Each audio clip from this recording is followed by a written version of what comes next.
Happy lunchtime po mga kamutya.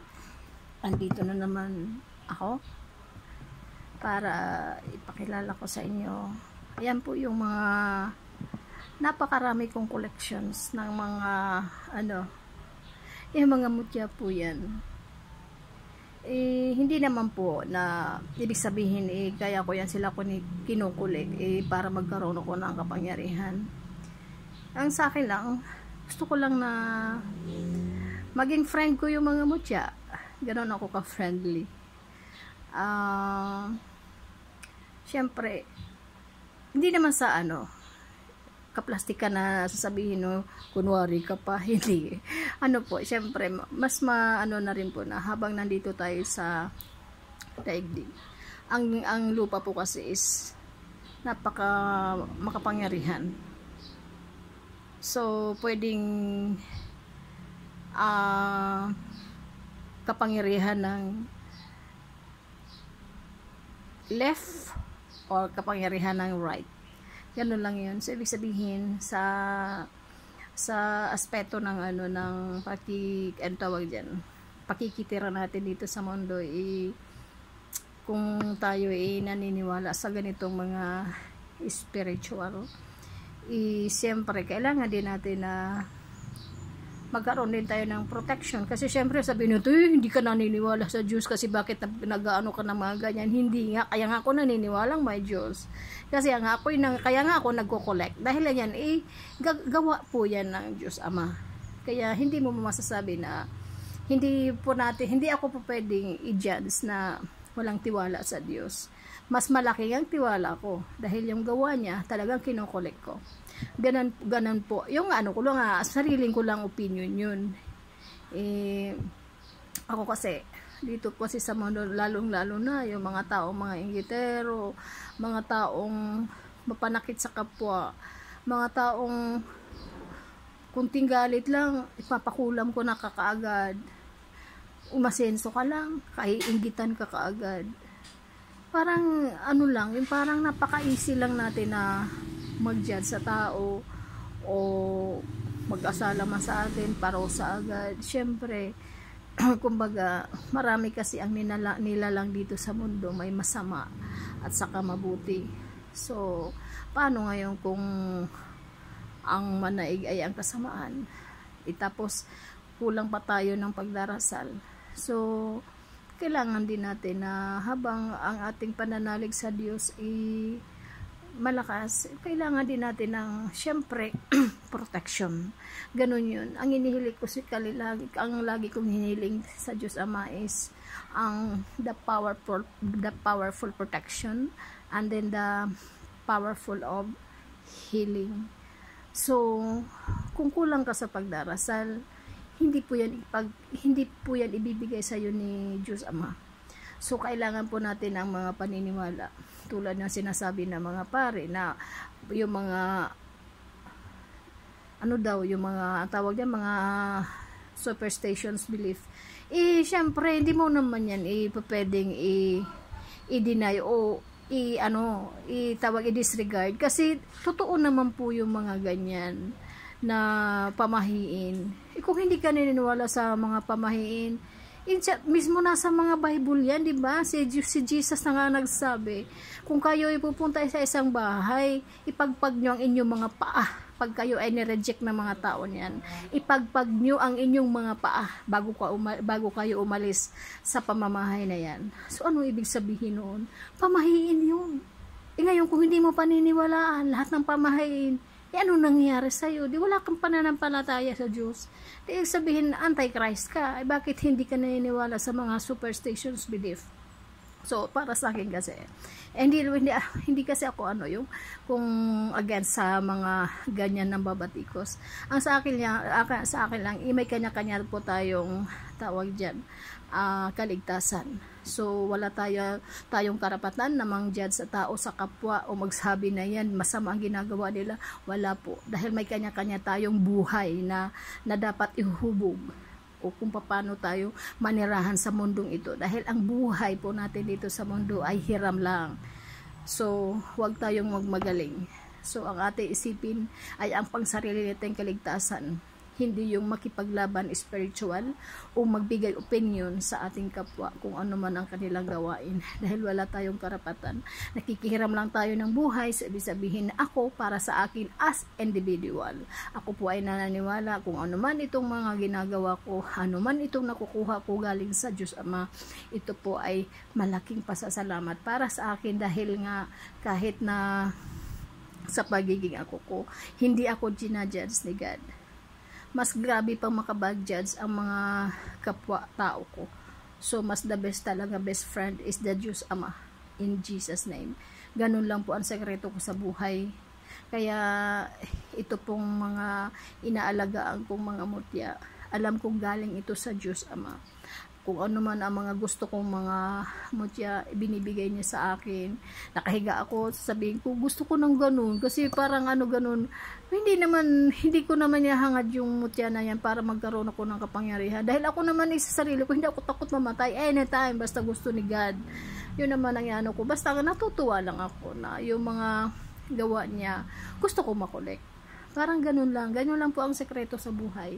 Ang natin, pagtanggap kung ano man ang mga nilikha ng Diyos Ama. Tulad ito ako tuwang-tuwa po dahil nga ito gusto ko magkaroon ng itong tawag na tagaktak na bato. Maganda daw yan. Ito po nakalagay lang po yan dito sa malapit sa pinto. Yan, mga bato na yan yan yung mga nalutang sa tubig. Yan, marami yan, nalutang sa kayo. Mandun, yung pinakailalim doon, malaking bato po yan. Nalutang po yan sa tubig. Yan, ito yung may mga meaning po yan. Like yung mga ito yung mga pula. Yan, may mga meaning po yan. Saka ko na-explain yan. Basta ito po, tagaktak na bato. Napakaganda po napakagandang mutya po ito. Pangkalahatan po ito. Yan. Marami na basta yan ang tinatawag na tagaktak na bato. Mahigawaga din po yan, protection. Maganda po yun din ang kanyang hugis. Yan. Yan lang yan. Nakalagay lang yan dito sa may pinto. Kaya marami po ako mga ganyan. Mga iba't ibang mga uri ng mga mutya. Ayan, nasa ilalim. Marami po ako mga shells. Yung mga ganyan. May mga sa gusto ko lang silang anuhin. Kasi tuwan-tuwa din ako sa nilikha ng Diyos Ama. Na gusto ko lang silang parang ganyan dahil sa paniniwala ko sa kanya mga creations. So, naisipan kong mag-collect. Siyempre, kasi parang nafe-feel ko talaga ang presensya niya. Kasi once na inisip ko yung isang mutya, binibigay niya kaagad sa akin. Sana naman, ako yung ko lang kasing abusuhin kasi yung paglapit natin sa Ama, hindi porkit kinakaibigan kanya, abusuhin natin. Syempre, lalo po tayo mag-iingat pag ramdam na natin na nandyan na siya sa atin, nakagabay, mag-iingat po tayo na wag magkasala. Ako ingat na ako. Parang minsan na parang nagkamali ako po iiyak agad, sorry po na nagkamali na naman ako. So kung ibig sabihin, ayoko magpakabanal. Kung hindi, inire-ready ko lang po ang sarili ko sa darating na panahon dahil hiram lang naman natin ang ating buhay. Ngayon, syempre ang goal ko, I am aiming to have an eternal life. Kasi kung gagawa ko ng masama, itulad niyan, pangarap ko na makita ang nanay ko. Ngayon, kung magiging bad ako, paano ko siya makikita? Nasa kabilang linya na ako. So, ang ginagawa ko po, lalo na miss ko yung nanay ko, gagawa ko na, kasi alam ko, ang nanay ko nasa langit, kasi napakabait talaga nun. Super woman talaga yun. Napakabuting ina ng nanay ko. So, kaya, ang pinapangarap ko, ang makasama ko siya, magkita kami muli. So, through paggawa ng mga kabutihan o mga kagustuhan ng Diyos Ama. Kaya ako po ay napakahiwaga din naman ng buhay ko na bakit naging ganito, bakit naging ganito ang mindset ko.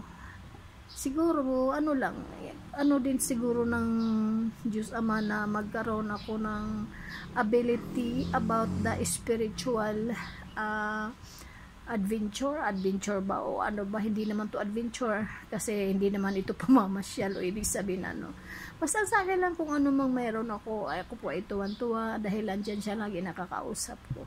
At yan namang mga, huwag na pong intindihin itong mga blue na yan kasi ano ko yan, pang exercise everyday, yan tawag dyan, yung dumbbell ko. Basta ang ganun lang po ang ating ganun lang po ang ko sa buhay, ang goal, ang mamuhay na mapayapa dito sa mundo na aking tawag dyan. This is a temporal. So baga ang pakikihiram ko dito sa mundo kasi syempre maging mapuno din ng spiritual, ibig sabihin is ma-filled of spiritual ang buong pagkatao ko. Hindi ko naman sinasabi na magpakasanto or something na magpakabanal, hindi naman po, kundi ang gusto ko lang naman ma-meet up yung Diyos Ama. Hindi naman kasi yun lang talaga ang mindset ko, ibig sabihin iba lang talaga ang goal ko sa buhay. Salamat nga pala sa mga nanood. Thank you po. Sana po sa ganitong mga usapin po wag akong i-judge na bakit ako may mga ganyan. Hindi, wala po. Lang, happy lang ako to collect na mga gawa ng Diyos Ama. Yan, mga mutya po yan, marami po yan dyan. Ayan, iba't iba yan. Yan, ito, this one. Yan. Ayan. Mga, basta ganun yun. Basta yun na yan. Yan ang mga collection ko. Lang, happy lang ako. Ito naman, ito. This one. Ito, this is a treasure box. Ang laman po niyan is napakaraming mga coins. Napakadami po niyan. Tapos yung isa ko pang ganito, itong treasure box, nandoon sa loob ng sasakyan ko. Napakadami din doon mga coins, mga papel na pera, nandoon po yan. Kasi napakahilig ko kang mag-collect. So, ganyan lang siguro. Pag ako'y talagang yumama na gagawin ko yan sila ng sarili nilang bahay. Kasi dami na kasi ng mga collections ko. So, nahiya ko lang po tuwan-tuwa sa pagkukulik ng mga ganyan. At alam ko naman, kung mayroong bakit yan sila nandito sa akin, mayroong po yan purpose. So, abangan na lang natin ang susunod na mga kabanata. Kung ano man ang purpose ng Diyos Ama para sa akin. Kung bakit nandyan yan sila sa akin. Yan po ay pinagpapasalamatan ko. Thank you po sa lahat ng nanood sa aking vlog ngayong tanghali. Happy lunch time po sa ating lahat. At tayo po lalo pa ngayong darating na solar eclipse o lunar eclipse, maging po tayo, maging maingat kasi mayroon daw yan masamang epekto sa ating katawan pag tayo po ay tumingin dyan. So, pagpalain po tayo ng puong may kapal, sumaatin nawa ang kapangyarihan at protection galing sa Diyos Ama. In Jesus' name, O God, thank you po sa lahat and God bless.